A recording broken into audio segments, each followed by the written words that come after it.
26 चोरी हुआ गहन शक्ति ओपनिंग पाउडर। आज चुरू कबीले में काफी उथल पुथल मची हुई थी। सुबह सुबह कबीले के द्वारा पर लोगों की भीड़ इकट्ठी हो चुकी थी। शहर के सभी बड़े परिवार इन लोगों की भीड़ में शामिल थे। इसके अलावा परिवारों के मुखिया भी यहां आने से खुद को नहीं रोक पाए। जाहिर था जब शहर के बड़े परिवारों को पता चला कि चुरू कबीले का संबंध चुरू संप्रदाय से है तो वो चुरू कबीले से अच्छे संबंध बनाना चाहते थे।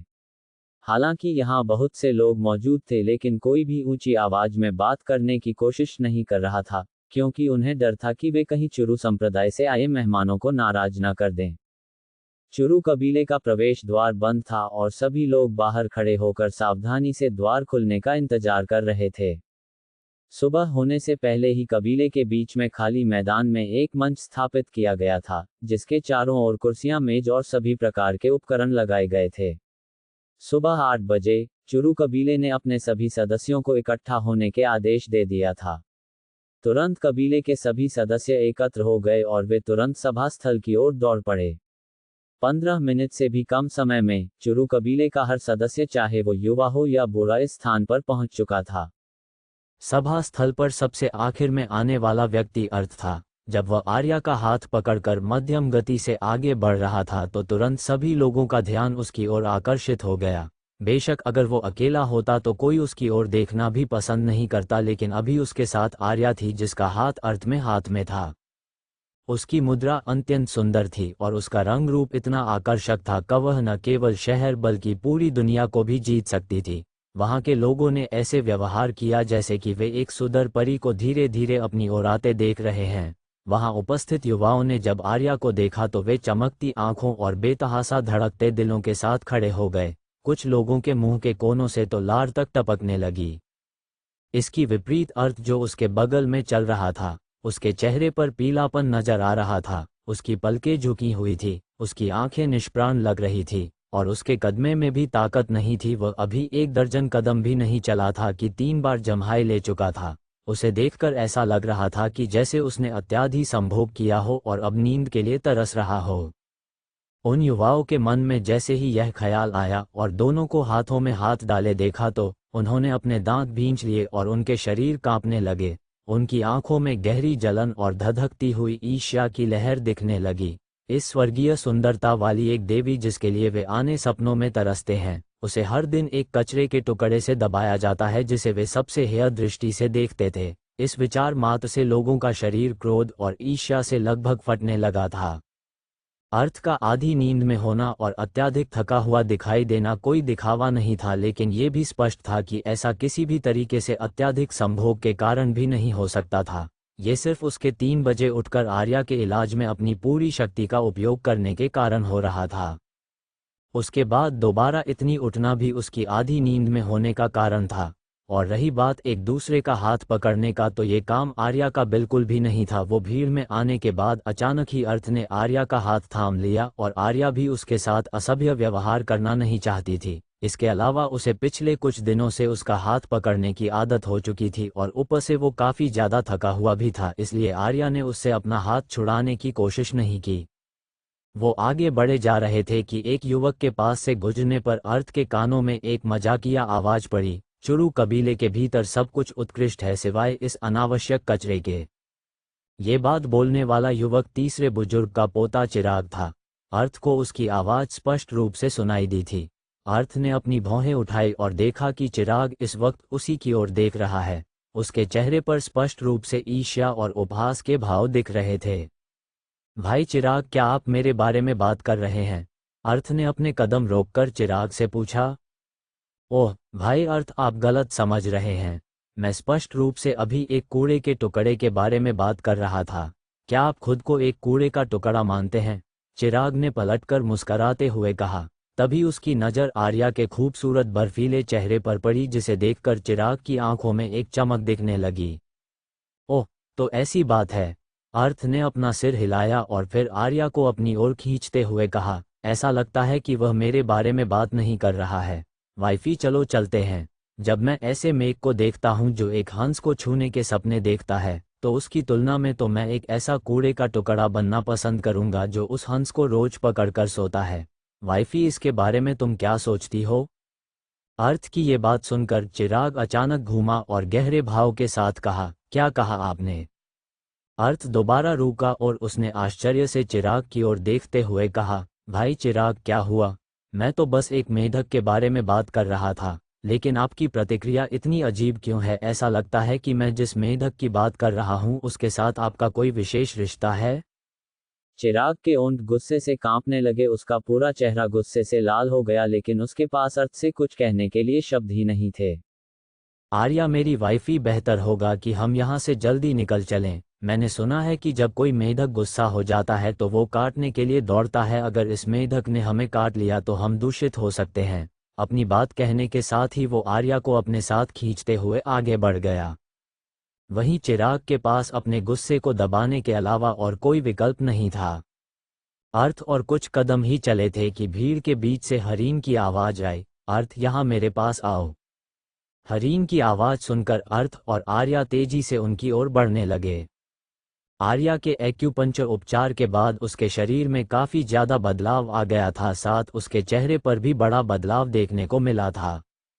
उसके चेहरे का रंग और भी नाजुक, गुलाबी और चमकदार हो गया था। हालांकि हरीन की नज़रों में ये बदलाव एक अलग अर्थ रखता था, और उन्होंने अर्थभावहीन रवैया दिखाते हुए अपनी आवाज कम की और हंसते हुए कहा, अर्थ, तुम अभी भी बहुत छोटे हो और तुम्हारा शरीर अभी भी विकसित हो रहा है। पुरुषों और महिलाओं के बीच इन मामलों में तुम्हें जितना हो सके खुद पर नियंत्रण रखना चाहिए, वरना इससे तुम्हारे शरीर को नुकसान पहुंच सकता है। अर्थ ने अपने दादाजी को घूरकर देखा और वह केवल शर्मिंदगी से अपना सिर हिला सका। मैं ये समझता हूँ, भविष्य में मैं निश्चित ही रूप से नियंत्रण में रहूंगा। अर्थ की एक दर्द भरी आवाज निकली, क्योंकि अर्थ के हाथ में मौजूद छोटे से हाथ ने उसके हाथ में बेरहमी से अपने नाखून गड़ा दिए थे। आर्या ने अपना चेहरा दूसरी ओर कर लिया, लेकिन कोई भी इस समय उसके गालों पर गुलाबी रंग का धब्बा देख सकता था। वह सचमुच शर्मा गई थी। अर्थ चुपचाप अपनी बात समझाने वाला ही था कि एक बार फिर दर्द से उसकी आह निकल गई। इस बार सारिका थी जिसने उसकी बाईं बाह को बुरी तरह काट लिया था। छोटी चाची, आपने मुझे चुटकी क्यों काटी? अर्थ ने सारिका को घूरते हुए कहा। सारिका ने गुस्से में उसे अनदेखा करते हुए चिल्लाया और अपना मुंह दूसरी ओर कर लिया। युवा मास्टर कालवीर आ गए हैं। इसी समय भीड़ के बीच एक आवाज सुनाई दी और सभी लोग तुरंत शांत हो गए। कुछ समय बाद ही एक शानदार कपड़े पहने गर्वित आचरण वाला एक युवक भीड़ से गुजरा। उसके पीछे मोशान और आगे आगे परवान चल रहा था। परवान के मार्गदर्शन में कालवीर मंच पर पहुंच गया। मंच के बीच में लगे अलीशान सिंहासन पर बैठ गया। उसके बाद उसने कीबले के लोगों पर एक घृणित नज़र घुमाई, जैसे कोई सम्राट अपनी प्रजा को देख रहा हो। एक क्षण बाद परवान ने संकेत दिया कि वे कार्य शुरू कर सकते हैं। क्या चुरू कबीले के सभी लोग यहाँ उपस्थित हैं? कालवीर ने अपनी आधी खुली आंखों और ऊबे हुए स्वर के साथ कहा। हालांकि उसकी आंखें अभी भी भीड़ में उस परी को देखने के लिए तेजी से घूम रही थीं जिसे उसने कल देखा, साथ उस लड़की को भी जिसके बारे में आरव ने उस परी के बराबर होने का दावा किया था। इसकी पुष्टि पहले ही हो चुकी है। सभी लोग मौजूद हैं, एक भी गायब नहीं है, परवान ने गंभीर भाव से कहा। बहुत अच्छा है। कालवीर ने अपना सिर हिलाया। फिर उसकी नज़र दरवाजे पर की ओर गई और उसने पूछा, दरवाजे के बाहर खड़े वे लोग कौन हैं?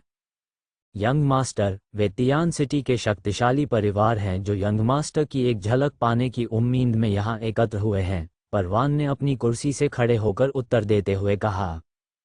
इस पर कालवीर ने हाथ हिलाते हुए कहा, चूंकि वे मेहमान हैं तो उन्हें इस तरह बाहर इंतजार करने नहीं दिया जा सकता, उन्हें अंदर आने दो। आज के मामले में कबीले के बाहर के लोगों का गवाह होना भी अच्छी बात है, अन्यथा बाद में लोग कह सकते हैं कि मैं पक्षपाती था। इसके साथ ही प्रवेश द्वारा खोला गया और तियान सिटी के सभी शक्तिशाली लोग भारी उपहारों के साथ अंदर आए। भीड़ के बीच अर्थ ने आर्या के पिता प्रताप को भी देखा। बहुत अच्छा है, अब हम शुरू कर सकते हैं, कालवीर अपनी कुर्सी पर सभ्य तरीके से बैठते हुए कहा।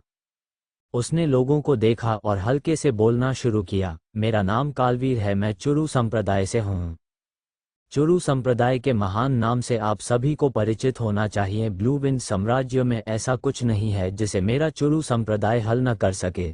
आप सभी को सम्मानित और गौरवान्वित महसूस करना चाहिए, क्योंकि भले ही आप थोड़े कमजोर हैं, फिर भी आपको चुरू संप्रदाय से संबंधित कहा जा सकता है।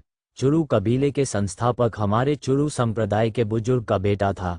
हालांकि आपके कबीले का संस्थापक हमारे बुजुर्ग का बेटा था, लेकिन वो एक महिला नौकर से पैदा हुआ था। आपके संस्थापक की स्थिति चुरू संप्रदाय में इतनी कम थी कि इसका उल्लेख करना उचित नहीं होगा, और उनकी गहन शक्ति वास्तव में बहुत कम थी। इस तरह कूड़े के टुकड़े के रूप में वह चुरू संप्रदाय में बने रहने के लिए उपयुक्त नहीं थे। इस प्रकार आपके संस्थापक बुजुर्ग को उस बुजुर्ग ने इस स्थान पर निर्वासित कर दिया, और इस तरह आपका चुरू कबीला अस्तित्व में आया।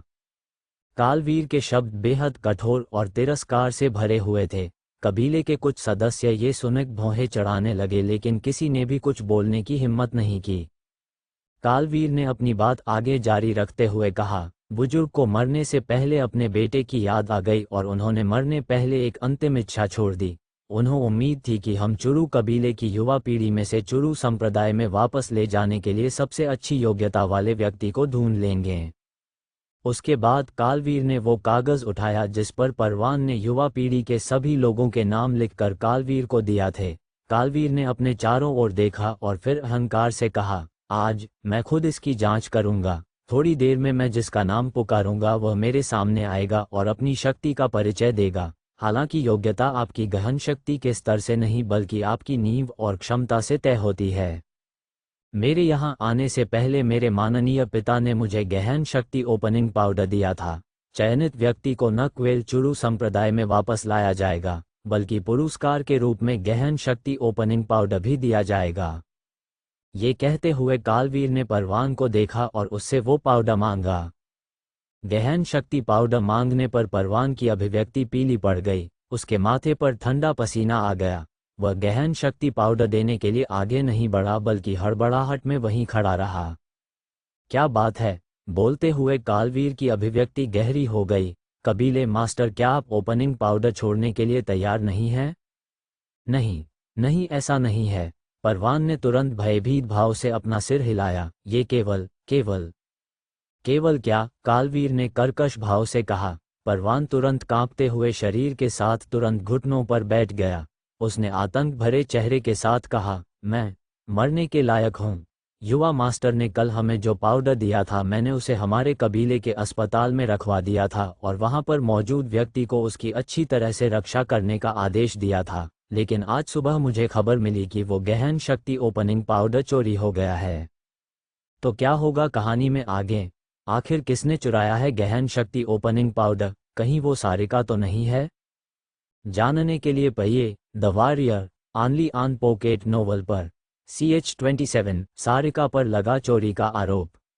जब परवान ने गहन शक्ति ओपनिंग पाउडर चोरी होने की बात कही तो तुरंत ही भीड़ में अफरा तफरा मच गई। आखिर वो कौन है जो चुरू संप्रदाय द्वारा लाए गए खजाने को चुराने की हिम्मत कर सकता है? अर्थ इस बात से थोड़ा सा घबरा गया। उसके दिल में थोड़ा संदेह होने लगा। परवान के बारे में उसे लगता था कि वो एक सर्तक और समझदार व्यक्ति है। उसकी इतनी समझदारी के बाद भी चुरू संप्रदाय से लाया गया खजाना उसने अपने पास न रखकर अस्पताल में छोड़ दिया। ये बात अर्थ को हजम नहीं हो रही थी। चिकित्सा कक्ष की रखवाली करने वाले सैनिकों की गहन शक्ति भी सबसे कम थी, जिस कारण कबीले का सबसे कमजोर और असुरक्षित क्षेत्र चिकित्सा क्षेत्र ही था। ये सब जानते हुए भी परवान ऐसा मूर्खतापूर्ण कार्य कैसे कर सकता था? अर्थ ने जब इसके बारे में गहराई से सोचा तो उसे किसी गहरी साजिश की बू आने लगी और वो अंदर ही अंदर थोड़ा घबराने लगा। वहीं दूसरी ओर हरीन ने भी जब इस बात को सुना तो उनका पूरा शरीर कांप उठा और उन्होंने तुरंत सारिका की ओर देखा, लेकिन सारिका का चेहरा भी इस समय आश्चर्य से भरा हुआ था। हरीन की पेनी नज़र अपनी ओर पाकर सारिका ने तुरंत जोर से सिर हिलाकर संकेत दिया कि उसने ये काम बिल्कुल भी नहीं किया है, जिससे हरीन ने अपनी नज़रें उस पर से हटा लीं और अंदर ही अंदर राहत की सांस ली। वहीं कालवीर अत्याधिक गुस्से से अपनी सीट से खड़ा हुआ। उसकी अभिव्यक्ति काली पड़ गई थी। उसके शरीर से एक भयानक आभा फैलने लगी। उसने परवान की ओर देखा और गुस्से से कहा, आपका कहना है कि वास्तव में ऐसा कोई है जिसने चुरू संप्रदाय से लाए गए सामान को चुराने की हिम्मत की है? वहीं इस समय परवान का पूरा चेहरा डर से कांप रहा था। उसने कांपते हुए कहा, आपका विनम्र सेवक इसकी रक्षा नहीं कर सका। मैं इसके लिए सजा का हकदार हूँ, इसलिए यंग मास्टर मुझे जो भी सजा देना चाहे मुझे स्वीकार है। क्या तुम्हें यह मजाक लगता है? कालवीर ने जोर से सांस लेते हुए कहा। उसके भाव और भी गहरे हो गए थे। वह स्पष्ट रूप से अत्यधिक क्रोधित था। किसी ने वास्तव में चुरू कबीले को दिया गया हमारा उपहार चुराने का साहस किया है। अच्छा है, बहुत अच्छा है। मैंने इस छोटे से शहर को वाकई कम समझ लिया था। आप लोग वास्तव में बहुत हिम्मत वाले हैं। कलवीर का गुस्सा और उसका हत्या का इरादा लगभग पूरे कबीले में फैल गया। इससे हर किसी की रीढ़ की हड्डी तक कांपने लगी और उनके दिल पसीज गए। उनमें से किसी ने जोर से सांस लेने की हिम्मत तक नहीं की और उन्होंने अपने सिर नीचे कर लिए कि कहीं कालवीर उनकी ओर ना देख ले। अर्थ ने अपनी आधी बंद आंखों से कालवीर को देखा और फिर हरीम को चिढ़ाते हुए धीमी आवाज में पूछा, दादाजी, कल लीडर परवान ने कालवीर को किसी भी तरह नाराज नहीं किया था, है ना? हरीन उसकी बात से थोड़ा चौंका और फिर कहा, इससे तुम्हारा क्या मतलब है? अर्थ ने अपनी ठुड्डी रगड़ी और फिर कहा, मुझे लगता है कि कालवीर का गुस्सा स्पष्ट रूप से नकली है। अगर लीडर ने उसे नाराज किया होता तो वो लीडर को दोषी ठहराने की स्पष्ट योजना बनाता, लेकिन वो ये बंदर की तरह नाटक क्यों कर रहा है? जबान संभालो अपनी। हरीन को उसकी बातों का मतलब समझ नहीं आया, इसलिए उसने अर्थ को चुपचाप चेतावनी दी। वहीं कालवीर की आंखें भयावह हो गईं और उसके भाव तूफानी बादल की तरह हो गए। उसने गुस्से से गरजते हुए कहा, कल जब मैंने गहन शक्ति ओपनिंग पाउडर निकाला था तो उस समय चारों ओर केवल चुरू कबीले के लोग ही शामिल थे, और मुझे नहीं लगता कि कबीले के लोग इतने मूर्ख होंगे कि वे इस उपहार के बारे में किसी बाहरी आदमी को बताएंगे। इसके अलावा तियान सिटी में आपकी बाहरी सुरक्षाओं को कमजोर नहीं माना जा सकता है। इसका मतलब यह है कि चोर आपके चुरू कबीले में से ही कोई है। कालवीर के शब्दों के कारण कबीले के सदस्यों की अभिव्यक्ति तुरंत बदल गए। फुसफुसाहटों की आवाजें और तेज हो गईं। उसकी इस बात परवान ने तुरंत उससे कहा, यह बिल्कुल सही है। जब मुझे गहन शक्ति ओपनिंग पाउडर चोरी होने का पता चला तो मुझे पहले ही इस बात का अंदाजा हो गया था, चोर हमारे कबीले में से ही कोई है। अस्पताल की देखरेख करने वाला धनसीन पहले ही 60 वर्ष का हो चुका है और उसे संसारिक मामलों से कोई सरोकार नहीं है, इसलिए वो इसे नहीं चुरा सकता। इसके अलावा बाकिन लोगों को संदेह की दृष्टि से देखा जा सकता है। हमारे चुरू संप्रदाय की नज़र में महत्वहीन चुरू कबीला उल्लेख के लायक ही नहीं है। हमारे संप्रदाय का कोई सबसे कमजोर व्यक्ति भी अकेले ही आपके पूरे वंश का सफाया कर सकता है। फिर भी इस बार हमने उपस्थित होकर आपको गौरवान्वित किया और हजारों मील की यात्रा करके यहाँ तक पहुँचे। इससे आपको प्रतिष्ठा मिली, यह हमारी दयालुता का एक बड़ा प्रदर्शन था। फिर भी आपने इसके बदले हमें इतना बड़ा आश्चर्य दिया। यह वाकई हमारे संप्रदाय के मुंह पर एक तमाचा है। चुरू संप्रदाय पर तमाचा। इस अतुलनीय रूप से अजीब और बड़े आरोप के कारण परवान का चेहरा तुरंत लाल हो गया। कालवीर की आंखें सांप की तरह थीं, जो एक चेहरे से दूसरे चेहरे तक फैल रही थीं। उसकी नज़र जिस पर भी पड़ती वो तुरंत अपना सिर नीचे कर लेता, जैसे वो बिजली गिरने से बच रहे हों। उसकी आभा अविश्वसनीय रूप से भयानक थी। ऐसा केवल इसलिए था क्योंकि वो चुरू संप्रदाय से संबंधित था। अर्थ की नज़र अचानक परवान के चेहरे पर गई, जिससे उसकी अभिव्यक्ति और भी उदास हो गई। उसने अपने मन में कहा, लीडर परवान के हाव भाव भी स्पष्ट रूप से नकली लग रहे हैं। आखिर ये लोग क्या करने की कोशिश कर रहे हैं? अर्थ के पास 2 जन्मों का अनुभव था। विशेष रूप से एजियो क्लाउड महाद्वीप के जीवन में उसने कई अच्छे और बुरे अनुभव किए थे। उसने कई बार जीवन और मृत्यु के बीच की सीमा को पार किया था। उसने अनगिनत लोगों से मुलाकात की थी, जिनमें सामान्य लोगों से लेकर अधिपति तक शामिल थे। उसकी अनुभवी नज़रों से ऐसा कोई नहीं था जो उससे बच सकता था। यहाँ तक कोई सैकड़ों वर्षों से गहन शक्ति का अभ्यास करने वाला व्यक्ति भी उसकी पेनी नज़रों से बच नहीं सकता था। कालवीर ने एक बार फिर अपनी नज़र चारों ओर घुमाई। उसका स्वर अचानक ही नर्म हो गया। इसे भूल जाओ। भले ये काफ़ी निराशाजनक है, लेकिन आप लोगों की वजह से मैं इस छोटी सी जगह पर खुद को ज़्यादा परेशान नहीं कर सकता। जिस व्यक्ति ने भी गहन शक्ति ओपनिंग पाउडर चुराया है, मैं उसे 15 सेकंड का समय देता हूं। अगर वो खुद बाहर आ जाता है और अपना अपराध स्वीकार कर लेता है तो मैं उसे कोई सजा नहीं दूंगा। लेकिन तुम अगर खुद ही बाहर नहीं आए तो फिर मुझे क्रूर होने के लिए दोष नहीं दे सकते। इसी के साथ उसने अपने बगल में खड़े व्यक्ति को आदेश देते हुए कहा, झुनी, गिनती गिनना शुरू करो। कालवीर ने बोलना समाप्त करने के बाद एक ठंडी सांस ली और वापस अपनी जगह पर बैठ गया। वहीं झुनी आगे बढ़ा और उल्टी गिनती शुरू कर दी। वहीं परवान ने भी तुरंत भारी आवाज में कहा, वह नीच व्यक्ति जिसने गहन शक्ति ओपनिंग पाउडर चुराया है, क्या तुमने सुना? यंग मास्टर अभी भी तुम पर दया दिखाने के लिए तैयार हैं, इसलिए तुरंत अपने व्यवहार में सुधार करो और यंग मास्टर से माफ़ी मांग लो। यदि तुम ऐसा नहीं करते हो तो यंग मास्टर तो दूर पूरा चुरू कबीला भी तुम्हें कभी माफ़ नहीं करेगा। 12, 11, 10, 9। जूनी नाम के काले कपड़े पहने व्यक्ति ने उल्टी गिनती जारी रखी। चुरू कबीले में हर कोई अपने आसपास के लोगों को देखने लगा, एक के बाद एक यह अनुमान लगाने लगा कि कौन इतना लापरवाह है कि चुरू संप्रदाय द्वारा लाई गई चीज को चुराने की हिम्मत की है। हालांकि कालवीर के मुंह से माफ कर देने की बात निकली थी, लेकिन उसके चेहरे से किसी को भी विश्वास नहीं हुआ कि स्वेच्छा से अपराध स्वीकार करने के बाद उसे कालवीर से माफी मिलेगी। 4, 3, 2, 1। समय समाप्त हो गया। जूनी की आवाज बंद हो गई और वो पीछे हट गया। कालवीर एक बार फिर उठा, उसकी निगाहें क्रूर थीं। उसने उपहास करते हुए कहा, मैंने तुम्हें पहले ही मौका दिया था, इसलिए जब मैं तुम्हें पकड़ लूंगा तो फिर मुझे निर्दयी होने के लिए दोष नहीं दे सकते। इसी के साथ उसने दूसरे काले कपड़े वाले व्यक्ति को आगे आने के लिए कहा, झेंगा सामने आओ। उसके कहने पर एक और काले कपड़े पहने युवक आगे बढ़ा और तुरंत अपनी हथेली ऊपर उठाई और गहन शक्ति की एक लहर उसकी हथेली में इकट्ठी होने लगी।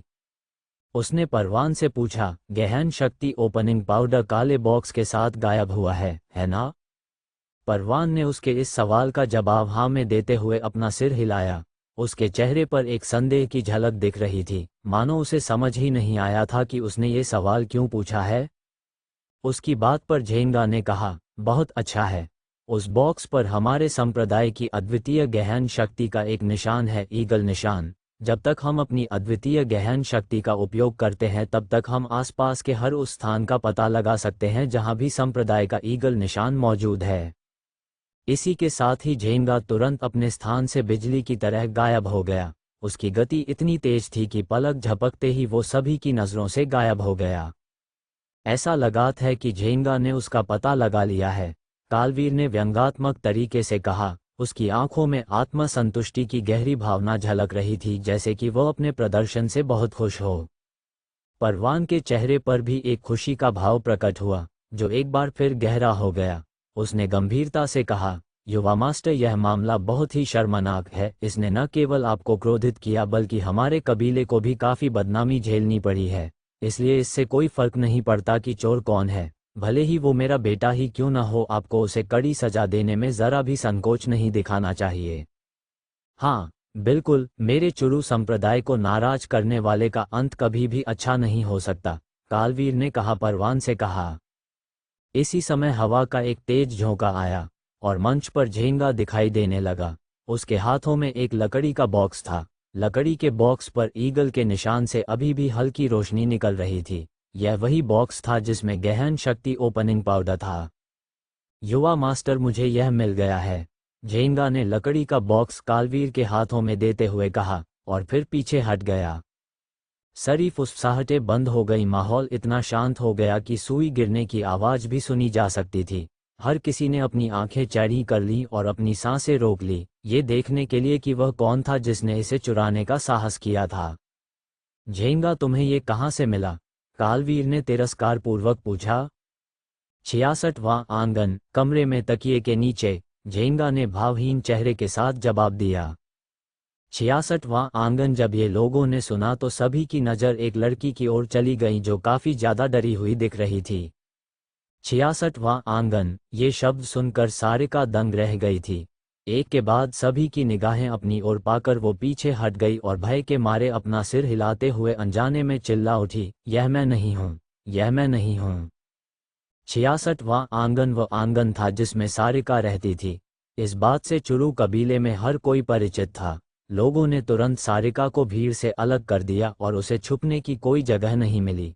हरीम की अभिव्यक्ति भी बदल गई जबकि अर्थ ने भौहें सिकोड़ लीं। हरीम तुरंत आगे बढ़े और सारिका के सामने आकर खड़े हो गए। उनकी अभिव्यक्ति अचानक धुंधली हो गई और गुस्से की एक लहर उनके सीने में दौड़ने लगी। वहीं अर्थ जिस गड़बड़ी की भावना महसूस हो रही थी वो स्पष्ट रूप से अब उसका मतलब समझ चुका था। वहीं पहले बहुत सारे लोगों के बीच कालवीर स्पष्ट रूप से ये देख नहीं सका था कि सारिका कहाँ है, लेकिन अब वो स्पष्ट रूप से देख पा रहा था। उसकी आंखें चमक उठी, उनमें किसी खूंखार भेड़िए की तरह चमक दिख रही थी। ये लड़की वास्तव में आर्या जितनी अच्छी तो नहीं थी, लेकिन फिर भी वो हर तरह से एक वास्तविक युवा महिला थी। उसकी प्राकृतिक रूप से चमकदार आंखें और सफ़ेद दांत, सम्मोहक सुंदरता और सौम्य, सुंदर और आकर्षक चेहरा किसी को उसका दीवाना बना सकता था। विशेष रूप से उसकी आंखें, जो इस समय घबराहट और भय से भरी हुई थी, फिर भी चमचमाते झरने के पानी की तरह साफ और पारदर्शी थीं। कालवीर के मुंह के कोने से लगभग लार टपकने लगी। उसका दिल हिल गया। उसने मन में सोचा, वास्तव में आरव ने मुझसे झूठ नहीं कहा था। भले ही सारिका दिखने में आर्या से आगे नहीं है, लेकिन उसका स्वाद निश्चित रूप से आर्या जितना ही अच्छा होगा। इसके अलावा जब वह पूरी तरह से परिपक्व हो जाएगी तो यह जरूरी नहीं कि वो आर्या से कमतर हो। इस तरह की पिछड़ी हुई जगह पर दो विश्व सुंदरियों से मुलाकात होना वाकई मेरी इतनी लंबी यात्रा का प्रतिफल है। कालवीर को लगने लगा कि पहले वह कितना मूर्ख था कि वो इस जगह पर आने से मना कर रहा था। वो तो अच्छा हुआ कि मैं पिता के आदेश की अवहेलना नहीं कर सका और सौभाग्य से इस जगह पर आ गया। तो क्या होगा कहानी में आगे? कैसे बचेगी सारिका कालवीर के गंदे इरादों से? क्या सजा देने वाला कालवीर सारिका को? क्या वो उसका शिकार हो जाएगी या फिर होगा कोई चमत्कार? अगर आपको पता है तो कमेंट में ज़रूर बताएं। आगे जानने के लिए पढ़िए the warrior only on pocket novel पर। CH-28 सारिका के बचाव में खड़ा हुआ अर्थ परवान ने आश्चर्य से कहा, सारिका, ये तुम कैसे हो सकती हो? उसकी अभिव्यक्ति बार बार बदलने लगी। उसके चेहरे पर पहले आश्चर्य दिखा, फिर थोड़ा सदमा दिखने लगा और फिर उसका चेहरा अविश्वास से भर गया। वहीं सारिका ने एक फिर अपना सिर न में हिलाते हुए कहा, ये मैं नहीं हूँ लीडर, ये मैं नहीं हूँ। उसका पूरा चेहरा डर के मारे पीला पड़ गया था। उसे वास्तव में कल रात गहन शक्ति ओपनिंग पाउडर चुराने का विचार आया था, लेकिन हरीन के द्वारा पकड़े जाने पर वह आज्ञाकारी रूप से अपने कमरे में वापस चली गई थी। उसे इस चोरी के बारे में कुछ भी पता नहीं था।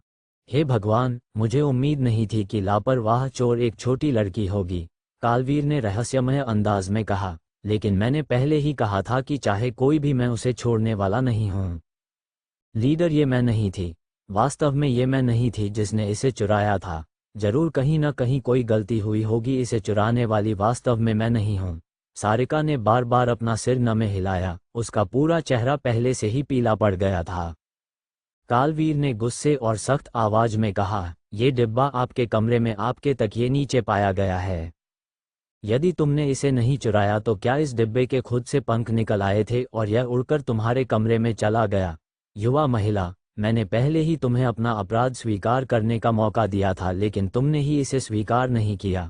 अब जब हमारे पास निर्णायक सबूत हैं और गवाह के रूप में चुरू कबीले के बाहर के अनगिनत लोग भी उपस्थित हैं, तो आप इसे नकार रही हैं। ऐसा लगता है कि अगर मैं तुम्हें कड़ी सजा न दूं तो आप अपना अपराध कभी कबूल नहीं करोगी। कड़ी सजा, इन शब्दों ने सारिका के पूरे शरीर को झकझोर दिया। वो तो अगर अर्थ ने उसे नहीं संभाला होता तो वो अब तक जमीन पर गिर गई होती। अर्थ की मुट्ठी जोर से भिंच गई थी। उसने ध्यान से कालवीर को देखा। उसके पुनर्जन्म के बाद ये पहली बार था जब उसके पूरे शरीर से जानलेवा चमक निकल रही थी। युवा मास्टर, कृपया शांत हो जाएं। परवान तुरंत आगे बढ़ा और घुटनों के बल बैठते हुए बोला, सारिका को चोरी करना वास्तव में अक्षम्य है, लेकिन वो वास्तव में बुरी इंसान नहीं है। मरे चुरू कबीले में उसे बहुत पसंद किया जाता है। इस चोरी के पीछे सारिका के पास कोई बहुत बड़ा कारण होना चाहिए, जिसे जानना आपके लिए जरूरी होगा। बड़ा कारण? कैसा बड़ा कारण? कालवीर ने गहरे भाव से पूछा। परवान ने सारिका और अर्थ की ओर देखा जो एक साथ खड़े थे। फिर उसने पछतावे के साथ कहा, सारिका हमारे 5वें बुजुर्ग की इकलौती बेटी है, और उसका अर्थ नाम का एक भतीजा है जो उससे 1 साल बड़ा है। लेकिन उसका दुर्भाग्य यह है कि वो विकृत गहरी नसों के साथ पैदा हुआ था। वो अन्य क्षेत्रों में किस प्रकार आगे बढ़ता है, इससे कोई फर्क नहीं पड़ता, लेकिन गहन शक्ति के मामले में उसका जीवन पूरी तरह से बर्बाद माना जा सकता है। सारिका अपने भतीजे से बेहद प्यार करती है और वो हमेशा से उसकी गहरी नसों को ठीक करने का तरीका ढूंढ रही है, और ये बात तियान सिटी में हर कोई जानता है। यहाँ उपस्थित सभी लोग इस बात की पुष्टि कर सकते हैं। इस तथ्य से सारिका का गहन शक्ति ओपनिंग पाउडर चुराने का कारण स्पष्ट है, क्योंकि उसने सुना है कि यह पाउडर नष्ट हुई गहरी नसों को ठीक कर सकता है। इस प्रकार अपने भतीजे के लिए उसने ये लापरवाह अपराध किया है। हालांकि उसने अपराध किया है और इस बात के सबूत भी हमारे पास हैं, लेकिन मैं यंग मास्टर से विनती करता हूं कि इस तथ्य के कारण आप अपनी सजा में नरमी बरतेंगे। सारिका अभी युवा है और उसका दिल साफ है। हमारा चुरू कबीला यंग मास्टर की इस महान दयालुता के लिए आभारी रहेगा। परवान के शब्दों से बहुत लोगों के अंदर उसके लिए इज्जत बढ़ने लगी। उन्होंने देखा था कि कैसे परवान कालवीर की हर बात की प्रशंसा करता था, लेकिन कबीले के एक शिष्य की रक्षा के लिए उसने अपनी पूरी ताकत से माफी की भीख मांगी थी, इसके भले ही उसे कालवीर के गुस्से का सामना करना पड़ सकता है। केवल अर्थ उसकी बात पर गुस्से में व्यंग्य कर रहा था।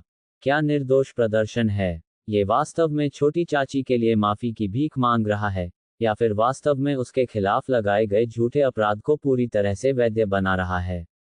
यदि अर्थ कोई बाहरी व्यक्ति होता तो वो भी उसकी बातों से ये विश्वास कर लेता कि वास्तव में सारा कुछ किया धरा सारिका का ही है। परवान के शब्दों को सुनने के बाद कालवीर की अभिव्यक्ति काफी नर्म हो गई। उसने हल्के से कहा, तो बात इस प्रकार है। देखो, मैं कोई दुष्ट या निर्दयी आदमी नहीं हूं। चूंकि उसने ये सब अपने भतीजे की खातिर किया है, इस बात को ध्यान में रखते हुए अगर वो आज्ञाकारी रूप से अपनी गलती स्वीकार कर लेती है और माफी मांग लेती है तो मैं इस पर विचार कर सकता हूँ। उसकी इस बात पर सारिका ने जोर से अपना सिर न में हिलाया। उसने अपने दांत पीस लिए और कर्कश आवाज में चिल्लाई, अगर मैंने ऐसा किया होता तो मैं निश्चित रूप से इसे कबूल कर लेती, लेकिन वास्तव में ये चोरी मैंने नहीं की है। मैं नहीं जानती कि ये चीज मेरे कमरे में कैसे पहुंची, यह अवश्य ही किसी प्रकार की गलती है होगी। लीडर, कृपया मुझ पर विश्वास करें, ये वास्तव में मैं नहीं थी। सारिका के इस तरह चिल्लाने से कोई भी प्रभावित नहीं हुआ, बल्कि परवान के चेहरे पर भी थोड़ा गुस्सा दिखने लगा। सारिका वह लड़की थी जिसके पास इसे चुराने का सबसे बड़ा कारण था, और यह मिला भी उसकी के कमरे से। ये तथ्य उसके अपराध को पूरी तरह से साबित करता था। फिर भी परवान ने अपनी गरिमा का ध्यान रखे बिना उसके लिए माफी की भीख मांगी थी, और अब भी वो अपना अपराध कबूल नहीं कर रही थी। कालवीर की अभिव्यक्ति भी जो अभी अभी नर्म हुई थी, एक बार फिर गहरी हो गई। उसने व्यंग्यात्मक तरीके से कहा, क्या गलती हुई है? हमारे चुरू संप्रदाय को व्यक्तिगत रूप से यह आपके कमरे से प्राप्त हुआ है। क्या आप ये कहना चाहती हैं कि हमारा महान संप्रदाय इस छोटे से कबीले की एक युवा महिला को जानबूझकर फंसा रहा है? इस समय अचानक चुरू कबीले के पहले बुजुर्ग खड़े हुए और सारिका से सख्त आवाज में कहा, सारिका, आपने इतनी बड़ी गलती की और इस तरह पूरे कबीले को अपमानित किया है। लीडर ने खुद आपके लिए माफी की गुहार लगाई और यंग मास्टर भी आपके ऊपर दया दिखाने के लिए तैयार थे, फिर भी आप अपना अपराध स्वीकार नहीं कर रही हो। ये सचमुच बेहद निराशाजनक है। निराशाजनक से भी अधिक यह अत्यंत हृदयविदारक है। दूसरे बुजुर्ग ने अपना सिर हिलाया और दुखी भाव से कहा, सारिका, चुरू संप्रदाय का अस्तित्व वास्तव में किस प्रकार का है ये बात आप बहुत अच्छे से जानती है, फिर भी आपको लगता है कि वे जानबूझकर और गलत तरीके से आप पर आरोप लगाएंगे। यदि आप गलती करने के बाद अपनी गलती की माफ़ी मांगना सीख लें तो ये अच्छा होगा। तियान सिटी के दोस्तों के सामने तुम्हारा इस तरह का व्यवहार हमें बहुत शर्मसार करता है। मैं, तुम एक के बाद एक दयनीय और ठंडी निगाहों को देखकर सारिका का कोमल शरीर कांप उठा और उसकी आंखों से आंसू की बूंदें टपकने लगीं। उसका दिमाग बिल्कुल खाली हो गया था, वह पूरा वाक्य भी नहीं बोल पा रही थी। इस समय अर्थ ने उसके छोटे से हाथ को हल्के से दबाया और उसके पास खड़े होकर गर्मजोशी भरी हल्की आवाज में कहा, जिसे केवल वही सुन सकती थी, छोटी चाची, डरो मत, फिलहाल कुछ भी मत कहो, क्योंकि इससे कोई फर्क नहीं पड़ता कि तुम अभी क्या कहती हो। इससे कोई फर्क नहीं पड़ता कि वे आप पर विश्वास करते हैं या नहीं। मैं हमेशा छोटी चाची पर पूरा विश्वास करता हूँ, इसलिए अब सब कुछ मुझ पर छोड़ दो। अर्थ की गहन शक्ति अल्प थी और उसका शरीर कमजोर था। वह निरंतर सारिका के संरक्षण में बढ़ा हुआ था। फिर यह कमजोर शरीर ही था जो उसके सामने खड़ा हुआ था। जब उसने अर्थ के सरल शब्द सुने तो उसके असहाय और बर्फ जैसे ठंडे विचार तुरंत शांत और गर्म हो गए। ऐसा लगा जैसे कि वो अपने बचपन में लौट गई हो, जहाँ जब भी कोई उसे परेशान करता था तो अर्थ उसके सामने खड़ा हो जाता था और अपने हाथों, पैरों और दांतों को सबसे खतरनाक हथियार के रूप में इस्तेमाल करते हुए अपनी छोटी चाची को हर मुश्किल से बचा लेता था। अर्थ ने कुछ कदम आगे बढ़ाए और खांसने का नाटक किया, जिससे सभी का ध्यान उसकी ओर आकर्षित हुआ। वह थोड़ा झुका और मुस्कराते हुए कहा, यंग मास्टर कालवीर और अन्य 3 दोस्त जो दूर चुरू संप्रदाय से यहाँ आए हैं, मुझे अपना परिचय देने की अनुमति दें। मैं सारिका का भतीजा हूँ। अर्थ, मेरे पास कुछ प्रश्न हैं। मैं चोरी हुए और बाद में बरामद हुए गहन शक्ति ओपनिंग पाउडर के संबंध में कबीले के लीडर से कुछ पूछना चाहता हूँ। शायद इस बात से किसी को कोई आपत्ति नहीं होनी चाहिए। ओह, तो आप तियान सिटी के कुख्यात कूड़े के टुकड़े हैं। कालवीर ने उदासीनता से उसकी ओर देखा और तिरस्कार के साथ उसका उपहास करते हुए कहा, ठीक है, मैं वास्तव में देखना चाहता हूं कि आप अपने प्रश्नों से क्या पता लगा सकते हैं। अर्थ, हरीन, जिनका चेहरा पहले से ही पीला पड़ चुका था, ने हल्के से कहा, लेकिन अर्थ ने उनकी ओर देखे बिना ही अपने हाथ से इशारा करते हुए उन्हें चुप रहने का संकेत दिया। अच्छी बात है। अर्थ ने अपना सिर हिलाया और अपनी नज़र परवान की ओर करते हुए कहा, लीडर से पूछने के लिए मेरे पास कुछ प्रश्न हैं जो मैं आपसे गहन शक्ति ओपनिंग पाउडर के बारे में पूछना चाहता हूं। परवान के उत्तर की प्रतीक्षा किए बिना ही अर्थ ने पूछना शुरू कर दिया। पहला सवाल, कबीले मास्टर, कबीले में चाहे गहन शक्ति या मानसिक स्थिति या बुद्धिमानी या फिर समझदारी की बात हो, आप सभी में सबसे उत्कृष्ट माने जाते हैं। इससे भी अधिक आपका स्वभाव स्थिर और विवेकपूर्ण है। यदि ऐसा न होता तो आप हमारे कबीले के लीडर न होते। ये बात चुरू कबीले, यहाँ तक कि पूरे तियान सिटी में हर कोई बिना किसी अपवाद के मानता है। तो सवाल ये है कि कबीले मास्टर के विवेकपूर्ण स्वभाव के साथ चुरू संप्रदाय से उपहार प्राप्त करने के बाद उसे सुरक्षित रखने का सबसे अच्छा तरीका इसे अपने पास रखना होता, क्योंकि यह सबसे ज़्यादा सुरक्षित केवल आपके पास ही हो सकता था। लेकिन कबीले मास्टर ने इसके बजाय इसे अस्पताल में छोड़ दिया, जो पूरे कबीले का सबसे असुरक्षित स्थान कहा जा सकता है। इस पर लीडर क्या सोचते हैं? अर्थ, इससे तुम्हारा क्या मतलब है? पहले बुजुर्ग ने अचानक चिल्लाकर कहा, क्या आप ये कहना चाहते हैं कि लीडर ने ही पहले इसे चुरा लिया और बाद में दोष सारिका पर डाल दिया? ये मत भूलिए कि वास्तव में आप ही वो कारण है जिसके लिए सारिका ने गहन शक्ति ओपनिंग पाउडर चुराया था। अगर तुम इसी तरह बकवास करते रहे और पीछे नहीं हटे तो तुम्हें भी इसके लिए सजा मिलेगी। उत्तेजित मत होइए, प्रथम बुजुर्ग। अर्थ ने हंसते हुए अपना सिर हिलाया और कहा, मैं तो सिर्फ अपने दिल में संदेह व्यक्त कर रहा हूँ, और मुझे विश्वास है कि यहाँ उपस्थित अधिकांश लोगों के मन में ये सवाल होगा। यहाँ उपस्थित लोगों में सभी लोग लीडर की प्रतिभा को अच्छे से जानते हैं और वे इस बात से जरूर हैरान होंगे कि लीडर ने इस बात को इतनी लापरवाही से क्यों संभाला। निसंदेह कबीले मास्टर निर्दोष हैं। वह ऐसा नीच और गंदा काम कभी नहीं कर सकते हैं जिसे सभी लोग तुच्छ समझें। मुझे यकीन है कि लीडर हमें इसका एकदम सटीक स्पष्टीकरण देंगे। क्या मैं सही कर रहा हूँ, लीडर? चुरू कबीले और तियान सिटी के लोग अर्थ को चोरी छिपे घूरते रहे। वे जिस अर्थ को वे जानते थे वो एक कमजोर और डरपोक व्यक्ति था, एक ऐसा व्यक्ति जो बाहरी लोगों के संपर्क में आने से भी डरता था। लेकिन वो न केवल इस तनावपूर्ण माहौल में इतने लोगों के सामने खुलकर बोलने में सक्षम था, बल्कि जब पहले बुजुर्ग ने उस पर चिल्लाया तब भी उसकी अभिव्यक्ति में कोई बदलाव नहीं आया। यह अर्थ और वो डरपोक अर्थ जिसे वे जानते थे, लोगों को दो अलग इंसान प्रतीत हो रहे थे। नीच और गंदा जिसे सभी लोग तुच्छ समझेंगे। इन कुछ शब्दों के कारण परवान का चेहरा भी कुछ समय के लिए सिकुड़ गया। उसने अर्थ की ओर देखने के लिए अपना चेहरा उठाया और मंद मंद मुस्कराते हुए कहा, उत्तेजित न होइए प्रथम बुजुर्ग। अर्थ के लिए इस तरह के सवाल करना सामान्य बात है। और जैसा उन्होंने कहा, यहाँ हमारे कई दोस्तों के मन में भी सही सवाल होना चाहिए। दरअसल जब यंग मास्टर ने मुझे गहन शक्ति ओपनिंग पाउडर दिया था तो मैंने उसे अपने रखने की तैयारी कर ली थी। हालांकि यह एक उच्च श्रेणी की दवा है जो बेहद कीमती भी है, लेकिन दवा का ग्रेड जितना ऊंचा होता है उसका प्रभाव भी खत्म करना उतना ही आसान होता है। अगर इस खजाने के मामले में इसका थोड़ा सा भी प्रभाव कम हो जाए तो भी यह एक बड़ा नुकसान होगा। अगर मैं इसे अपने साथ ले जाता तो यह अक्सर अशुद्ध ऊर्जा के संपर्क में आ जाता। इसलिए भले ही यह एबोनी बॉक्स के द्वारा संरक्षित है, फिर भी इसका प्रभाव आसानी से समाप्त हो जाता। यही कारण है कि मैंने इसे अस्पताल के अंदर रखा। अस्पताल के अंदर अनेक प्रकार की जड़ी बूटियां एकत्रित हैं, जिसके परिणामस्वरूप वहां पर भारी मात्रा में औषधीय ऊर्जा भरी हुई है, जहां पर गहन शक्ति ओपनिंग पाउडर का प्रभाव आसानी से खत्म नहीं हो सकता है। यही कारण है कि मैंने इसे अस्पताल में रखा, न कि अपने पास। परवान ने बोलना समाप्त करने के बाद जोर से आह भरी। लीडर परवान की व्याख्या पूरी तरह से सही थी। पहला बुजुर्ग एक बार फिर चिल्लाया, अर्थ क्या आपने स्पष्ट रूप से सुना? लीडर ने इस सावधानीपूर्वक कारण से बॉक्स को अस्पताल में रखा था। वो वास्तव में गहन शक्ति ओपनिंग पाउडर की रक्षा करना चाहते थे। किसने सोचा था कि घर में कोई चोर आ जाएगा? आपको और क्या कहना है? ओ तो ये बात है, अर्थ ने अपना सिर हिलाया, जैसे कि वह परवान के स्पष्टीकरण से प्रसन्न हो। मेरा दूसरा प्रश्न जो मैं पूछना चाहता था वह संयोगवश इस औषधीय ऊर्जा से संबंधित है।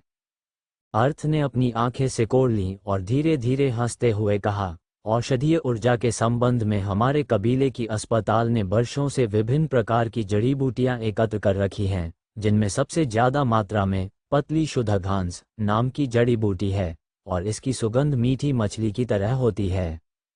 लीडर को ये भी पता है कि गहन शक्ति ओपनिंग पाउडर वाला बॉक्स ब्लैक एबोनी से बना है, जो उसके अंदर की चीज को आसपास की ऊर्जा से बचाने का कार्य करता है। लेकिन क्या आप जानते हैं कि ब्लैक एबोनी अंदर के सामान की रक्षा करने में सक्षम क्यों होता है? खैर, इसका एक सरल कारण है। ब्लैक एबोनी में एक मजबूत अवशोषण क्षमता होती है, जिससे इसके आसपास की ऊर्जा को यह अवशोषित कर लेता है और इसके अंदर का सामान सुरक्षित रहता है। मेरे हिसाब से यहाँ थोड़ा सा भी चिकित्सा ज्ञान रखने वाले व्यक्ति को ये बात पता होनी चाहिए। उसकी इस बात पर काफी लोगों ने चुपचाप अपना सिर हिलाया। अगर ब्लैक एबोनी बॉक्स जिसके अंदर गहन शक्ति ओपनिंग पाउडर था, वो एक निश्चित समय के लिए अस्पताल में रखा गया था, इससे स्पष्ट है कि बॉक्स ने काफी मात्रा में औषधीय ऊर्जा को अवशोषित किया होगा, और उसमें सबसे ज्यादा मात्रा में शुद्ध पतली घांस की औषधीय ऊर्जा होगी। ब्लैक एबोनी की प्रकृति के अनुसार भले ही यह ऊर्जा को तेजी से अवशोषित करता हो, लेकिन ये ऊर्जा को बाहर निकालने में बहुत धीमा है। इसलिए भले ही इसे अस्पताल से हटा लिया गया हो, फिर भी इसमें अभी भी शुद्ध पतली घांस की औषधीय ऊर्जा की सुगंध होनी चाहिए। तो क्या कबीले मास्टर हमें ये जांचने की अनुमति देंगे कि इसमें मीठी मछली की तरह वो गंध है जो कि इसमें होनी चाहिए? अर्थ ने हंसते हुए कहा। अर्थ के इन शब्दों को सुनकर परवान के चेहरे का रंग तुरंत उड़ गया। उसका शरीर कांप उठा। उसे उम्मीद नहीं थी कि अर्थ का ज्ञान चिकित्सा के क्षेत्र में इतना गहरा होगा। तो क्या होगा कहानी में आगे? क्या परवान अर्थ को बॉक्स की जांच करने देगा? और क्या होगा अर्थ का अगला प्रश्न? क्या अर्थ सारिका को निर्दोष साबित कर पाएगा? जानने के लिए पढ़िए the warrior only on pocket novel पर। CH29 योजना पड़ी उल्टी। अर्थ ने जब बॉक्स की जांच करने को कहा तो परवान के चेहरे का रंग उड़ गया, लेकिन वो कुछ कहता उससे पहले ही एक बार फिर पहला बुजुर्ग बीच में बोल पड़ा। अर्थ, आप अभी भी लीडर पर संदेह कर रहे हैं। आप अपनी छोटी चाची को बचाने के लिए लीडर से जबरदस्ती सवाल जवाब कर रहे हैं, ये बहुत ही अनुचित है।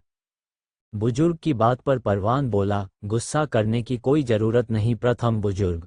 उनके बुआ भतीजे का रिश्ता हमेशा से घनिष्ठ रहा है, इसलिए वो हर कीमत पर उसे दोष मुक्त करना चाहेगा। इसके अलावा उसने जो कहा वो उचित भी है।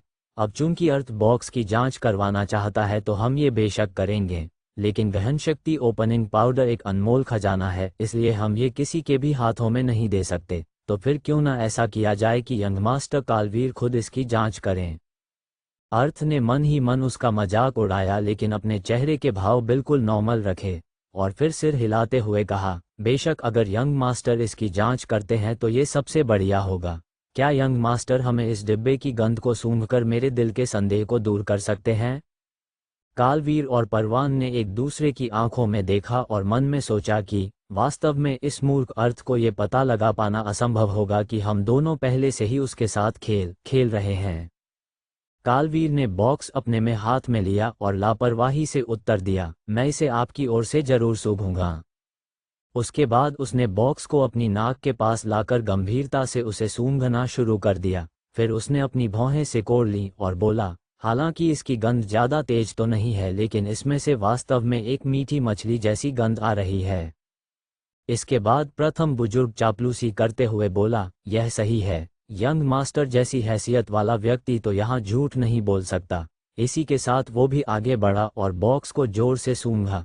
फिर उसने अपना सिर हिलाया और कहा, इसमें वास्तव में मीठी मछली जैसी गंध है। तुम्हें अब कुछ और कहना है? अर्थ, युवा मास्टर कालवीर और लीडर आपको पहले ही बहुत सम्मान दे चुके हैं। यदि आप उन्हें इसी तरह परेशान करना जारी रखते हैं तो मैं खुद तुम्हें इसकी सजा दूंगा। कृपया शांत हो जाइए। पहले बुजुर्ग, अर्थ ने अपनी बाहें नीचे करते हुए कहा, उसके भाव थोड़े अजीब हो गए थे। अर्थ ने बोलना शुरू किया, यंग मास्टर और प्रथम बुजुर्ग दोनों को इसमें से मीठी मछली जैसी सुगंध महसूस हुई है। लेकिन वास्तव में पहले थोड़ा लापरवाह हो गया था और गलती से मैं मीठी मछली जैसी गंध बोल गया। लेकिन वास्तव में शुद्ध पतली घास से अपने वाली गंध मीठी मछली जैसी नहीं होती है, बल्कि ये एक कड़वी गंध होती है।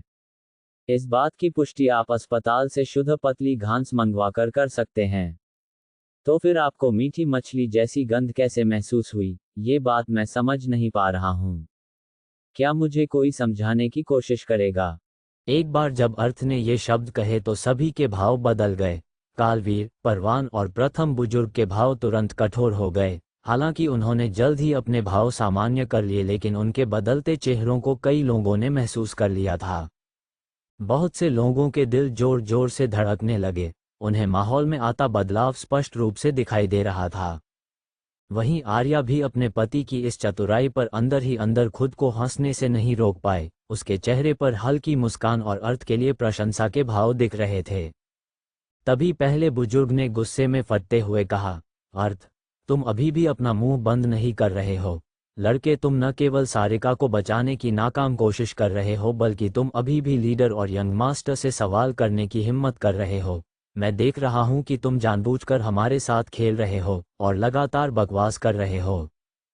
प्रथम बुजुर्ग का चेहरा शर्म से भर गया था और उसने परवान और कालवीर की ओर नजर करते हुए कहा, यंग मास्टर, लीडर, आपको अब उसकी बकवास सुनने की जरूरत नहीं है। हमारे पास पहले से ही चोरी के सारे सबूत हैं। इस अर्थ ने न केवल अपराधी को बचाने की कोशिश की, बल्कि यंग मास्टर को नाराज करने की हिम्मत भी दिखाई है। इसलिए सारिका के साथ इसे भी दंडित किया जाना चाहिए। सभी लोग इस समय प्रथम बुजुर्ग की झुंझलाहट को देख सकते था, और जहां तक गलत सुगंध की बात थी तो उन्होंने इसे पूरी तरह से टाल दिया था और स्पष्टीकरण का शब्द भी नहीं दिया था। उसकी बात पर अर्थ ने कहा, चूंकि प्रथम बुजुर्ग मेरी बकवास सुनना नहीं चाहते तो मैं पूरी तरह से बोलना बंद कर दूंगा, लेकिन उससे पहले मैं अपना आखिरी प्रश्न पूछना चाहता हूं, जो कि चुरू संप्रदाय के मेहमान झेंगा से है। यह एक अत्यंत सरल प्रश्न है और उम्मीद है कि मेहमान झेंगा इस प्रश्न का उत्तर हमें अवश्य देंगे। अगर आप इस प्रश्न का सही उत्तर देते हैं तो मैं मान लूंगा कि मेरी छोटी चाची वास्तव में चोर हैं और मैं आगे एक शब्द भी नहीं बोलूंगा, और अगर आप चाहें तो छोटी चाची के साथ मुझे भी सजा दे सकते हैं। परवान और बाकी लोगों की प्रतिक्रिया के इंतजार किए बिना ही अर्थ की नज़र झेंगा पर चली गई और उसने प्रश्न पूछते हुए कहा, मेहमान झेंगा, आपने कहा कि आपको ये बॉक्स मेरी छोटी चाची के तकिए के नीचे से मिला, तो क्या आप बता सकते हैं कि मेरी चौची का बिस्तर कमरे में पूर्व की ओर है या फिर पश्चिम की ओर, और उस तकिए का रंग क्या है जिसके नीचे से आपको ये बॉक्स मिला है? झेंगा की अभिव्यक्ति तुरंत कठोर हो गई, जबकि कालवीर और परवान के चेहरे भद्दे हो गए। झेंगा अर्थ के सवाल पर कुछ भी नहीं बोल सका। उसकी चुप्पी को देखकर अर्थ ने आगे कहा, यदि आप मेरी छोटी चाची के आंगन में गए और उनके तकिए के नीचे से बॉक्स प्राप्त किया तो ये प्रश्न आपके लिए बहुत सरल होना चाहिए। मुझे इनका जवाब दीजिए। आपको केवल इन प्रश्नों के जवाब देना है और मेरी छोटी चाची बिना कोई शब्द कहे अपना अपराध स्वीकार कर लेंगी। क्या हुआ? तुम मुझे जवाब क्यों नहीं दे रहे? क्या आप इतने सरल प्रश्नों का उत्तर भी नहीं दे सकते? वास्तव में आप मेरी छोटी चाची के कमरे में गए भी नहीं हैं, लेकिन आपने ये दावा किया कि आपको ये बॉक्स मेरी छोटी चाची के तकिए के नीचे से मिला। ऐसा कैसे हुआ? झेंगा की चुप्पी और कालवीर एवं परवान के बिगड़ते चेहरों को देखकर एक मूर्ख व्यक्ति भी इस बात का पता लग सकता था कि वास्तव में चल क्या रहा है। परवान ने अर्थ के पहले प्रश्न का उत्तर गलत दिया था, लेकिन तुरंत आए दूसरे प्रश्न ने उसे लगभग खाई में धकेल दिया, और जहां तक तीसरे सवाल की बात है तो ये स्पष्ट रूप से उनके गाल पर एक जोरदार तमाचा था। अर्थ, सारिका ने अपना चेहरा अपने दोनों हाथों में छिपा लिया क्योंकि उसकी आंखें धुंधली हो गई थीं। कोई भी व्यक्ति उस पर विश्वास नहीं कर रहा था। सभी ने उसके साथ अन्याय किया। केवल अर्थ ही वह व्यक्ति था जिसने सारिका पर विश्वास किया और उसे बचाने के लिए निडरता से ऐसे लोगों का सामना किया जिन्हें पूरा कबीला भी भड़काने की कोशिश नहीं करेगा। अर्थ की इस छवि ने उसके दिल पर एक गहरी छाप छोड़ दी थी और यह याद जीवन भर उसके साथ रहने वाली थी, जिसके गायब होने की कोई संभावना नहीं थी। आर्या की अभिव्यक्ति फिर एक बार चकित हो गई। प्रश्नों के उत्तर गलत दिए गए, ये बात हर कोई जानता था, लेकिन उसने केवल कुछ सवालों के साथ पूरी स्थिति को बदल दिया और साथ ही उनके झूठ को उजागर किया। आर्या ने मन ही मन कहा, मैं वास्तव में अभी भी उसे पूरी तरह नहीं समझ पाई हूँ। नहीं, ये कहना चाहिए कि उसने अपना असली चेहरा सभी से छुपा रखा है, क्योंकि उसके भयावह चिकित्सा कौशल के बारे में किसी को भी नहीं पता है, जो पूरी दुनिया को हिलाकर रख सकता है। सभी लोगों के चेहरों के भाव अचानक बदल गए थे। हालांकि पहले बुजुर्ग के चेहरे पर किसी भी बदलाव का कोई निशान नहीं था, इसके बजाय वो और अधिक क्रोधित हो गया। वो शुरू से ही जानता था कि यह सब सारिका को दोषी ठहराने के लिए साजिश चल रही थी। जैसे ही उसने कालवीर को देखा, जिसके नज़रें सारिका को देखकर किस तरह अपनी हवस को दिखा रही थी, उसने कुछ बोलने के लिए अपना मुंह खोला, लेकिन उसके गले से शब्द ही नहीं निकले। इस बार अर्थ के वाक्यों ने उन सभी लोगों के सामने उनके शातिर इरादों को उजागर कर दिया था। लेकिन उसके बाद भी क्या उन्हें शर्म आनी चाहिए? क्या उन्हें माफ़ी मांगनी चाहिए? इसका जवाब स्पष्ट रूप से न था, क्योंकि उनके लिए ऐसा करना असंभव था, बल्कि इसके बजाय उन सभी के चेहरे गुस्से से लाल दिखने लगे और उनके क्रोध का ज्वालामुखी अब अर्थ और सारिका पा फटने वाला था। ऐसा सिर्फ इसलिए था क्योंकि वे चुरू संप्रदाय से थे। अर्थ, साले हरामी, तू अब भी चुप नहीं हुआ। प्रथम बुजुर्ग और ज्यादा शांत नहीं रह सका और गुस्से में फूटते हुए अर्थ से चिल्लाते हुए कहा, तू बार बार लीडर और हमारे मेहमानों को बदनाम करने की कोशिश कर रहा है। आखिर तेरा मकसद क्या है? महान चुरू संप्रदाय सारिका को फंसाने की कोशिश क्यों करेगा? दुनिया में हर कोई चुरू संप्रदाय की प्रतिष्ठा के बारे में जानता है। अगर उन्होंने कह दिया कि गहन शक्ति पाउडर सारिका के कमरे में मिला है, तो तियान सिटी में किसी को भी उनके विरुद्ध सवाल उठाने का अधिकार नहीं है। तभी दूसरे बुजुर्ग ने कहा, इस लड़के ने बार बार सम्मानीय मेहमानों के खिलाफ प्रश्न उठाया है, जो कि काफी अपमानजनक है। इसलिए मैं लीडर से आग्रह करता हूं कि सारिका और बकवास करने वाले इस अर्थ की शीघ्र गिरफ्तारी की जाए। वहां पर उपस्थित लोगों को स्पष्ट रूप से सब कुछ पता चल गया था, लेकिन किसी ने भी कुछ भी कहने की हिम्मत नहीं की। सभी की आंखों में इस वक्त अर्थ के लिए दया के भाव थे। भले ही अर्थ ने उन लोगों की चालाकी को अच्छे से समझ लिया था और उनकी योजना और सच्चाई को सबके सामने उजागर भी किया था, लेकिन इसका कोई फायदा नहीं हुआ।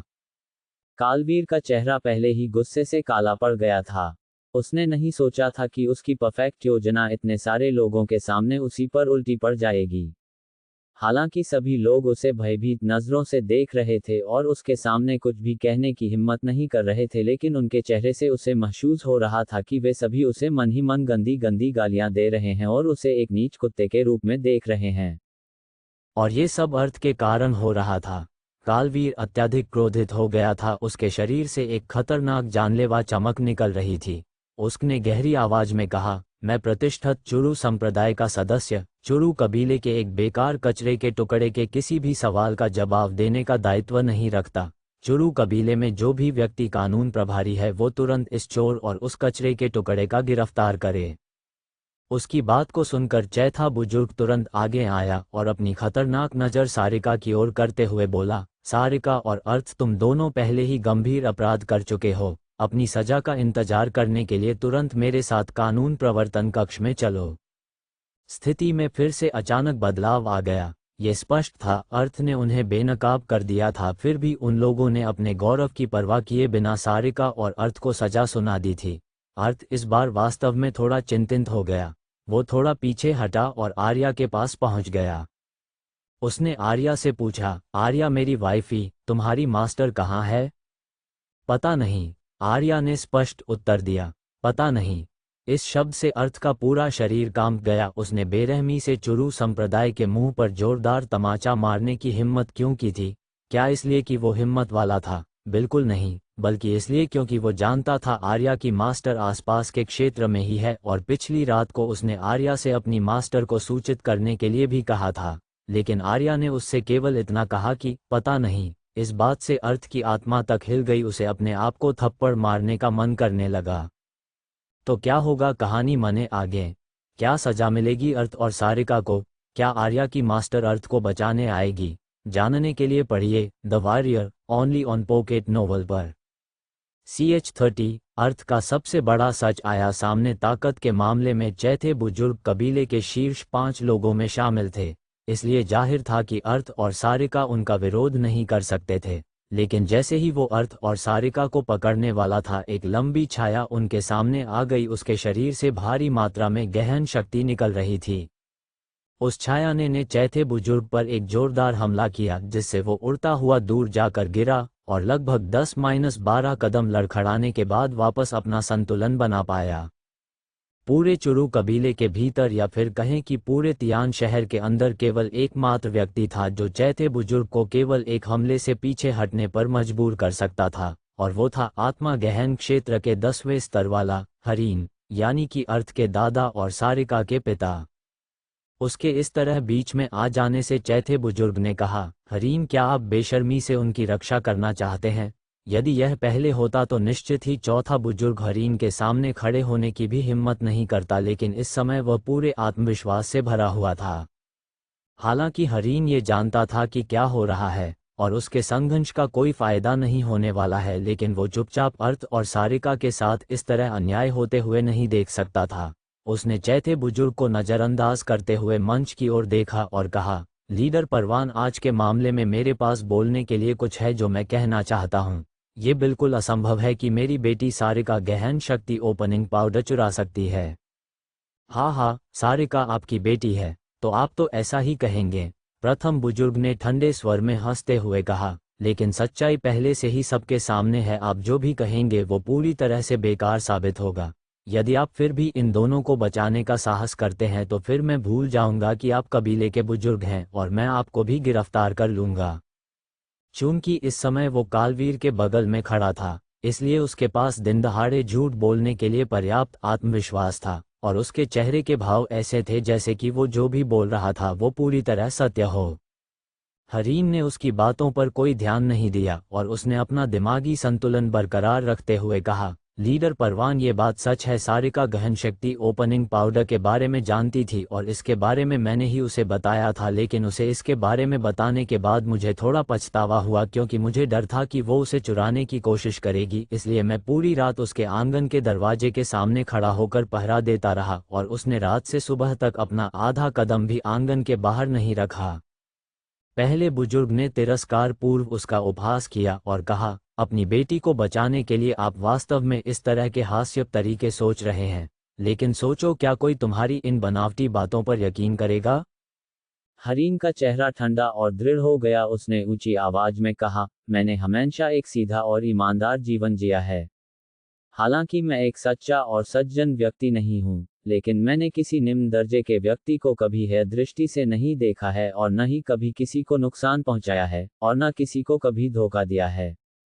मैंने जो भी पहले कहा, यदि उसमें आधा भी झूठ हो तो स्वर्ग और पृथ्वी मुझे दंड दे, मुझे भयानक मृत्यु की सजा दे। हरीन ने बहुत ही भारी शब्द कहे थे जो लोगों के दिलों पर छा गए।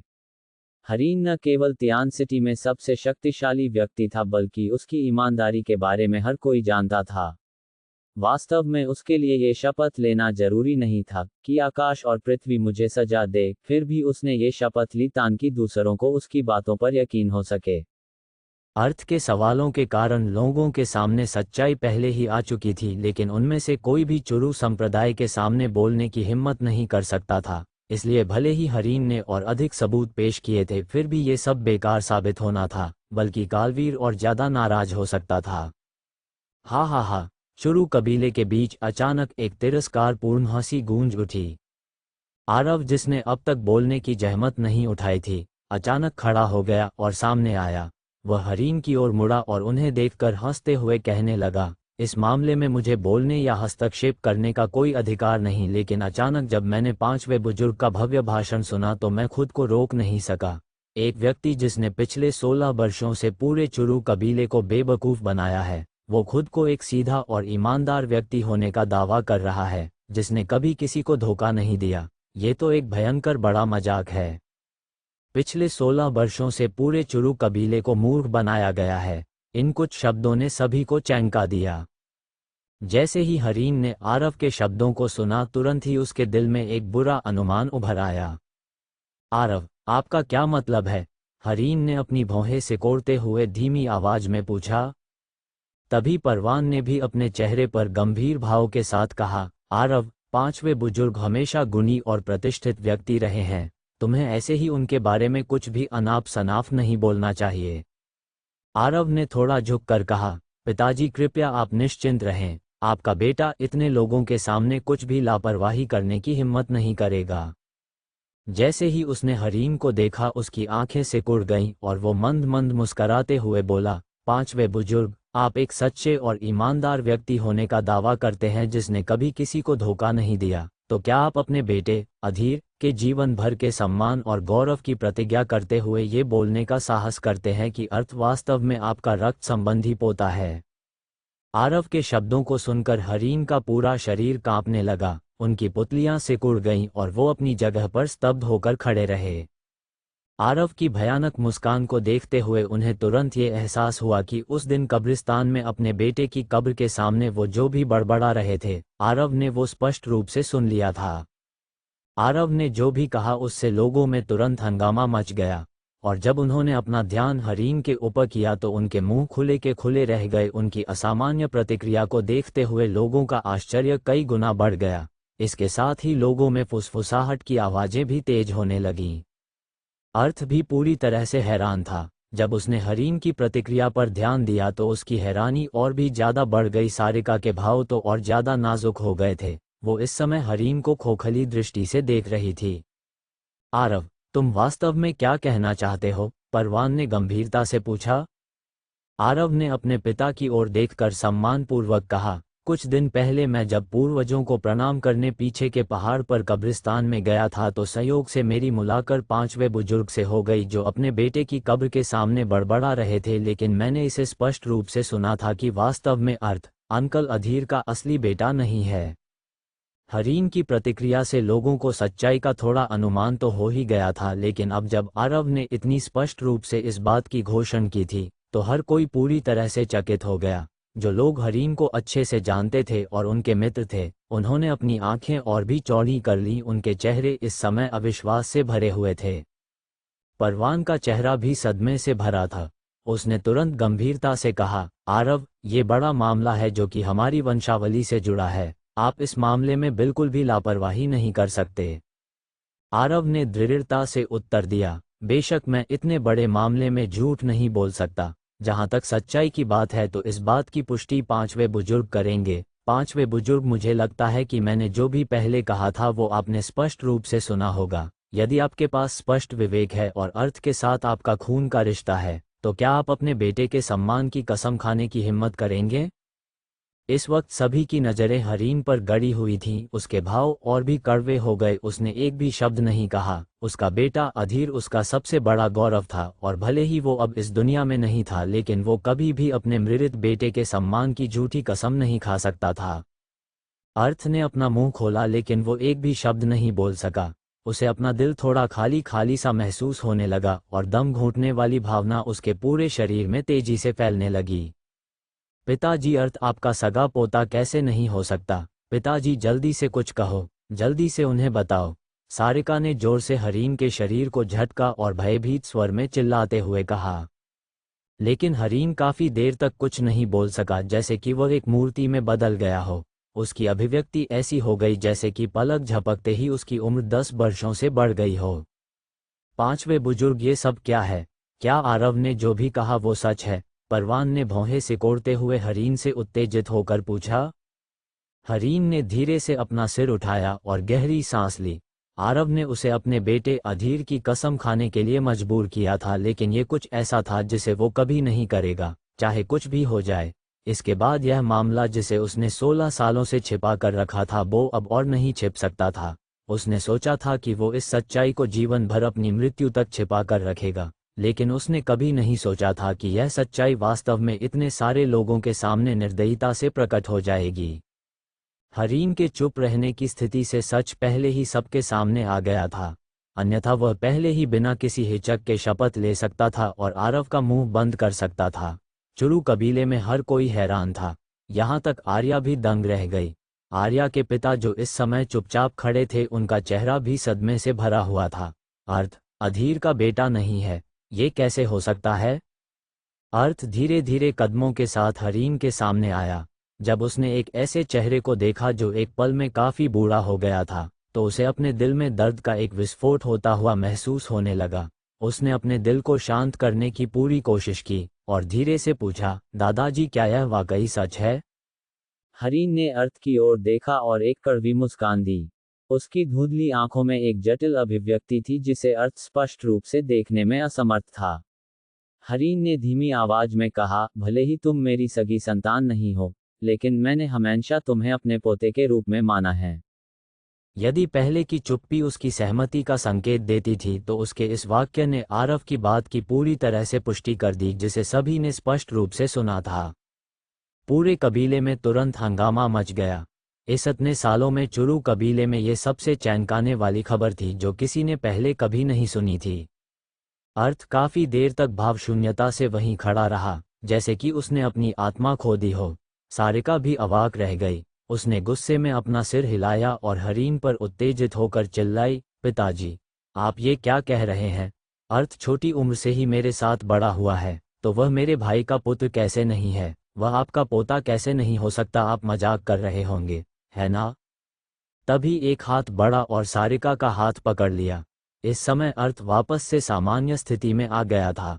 उसने सारिका की ओर देखा और धीरे से अपना सिर हिलाया और एक हल्की मुस्कान प्रकट करते हुए कहा, ये ठीक है छोटी चाची, दादाजी हमेशा मेरे दादाजी रहेंगे और आप हमेशा मेरी छोटी चाची रहेंगी। हम हमेशा सबसे करीब रहेंगे, इसलिए इससे कोई फर्क नहीं पड़ता कि हमारे बीच खून का रिश्ता है या नहीं, हमारी भावनाएं कभी नहीं बदलेगी। सारिका की आंखें तुरंत धुंधली हो गईं, जबकि दूसरी तरफ कुछ पागल कुत्तों को अचानक अर्थ की सबसे बड़ी कमजोरी का पता चल गया और उन्होंने बेतहाशा भौंकना शुरू कर दिया। ये नौजवान जिसे हमारे कबीले ने पूरे 16 सालों तक पाला है वह हमारे कबीले का सदस्य नहीं है, और वास्तव में एक हरामी है जो कि एक बाहरी व्यक्ति का खून है।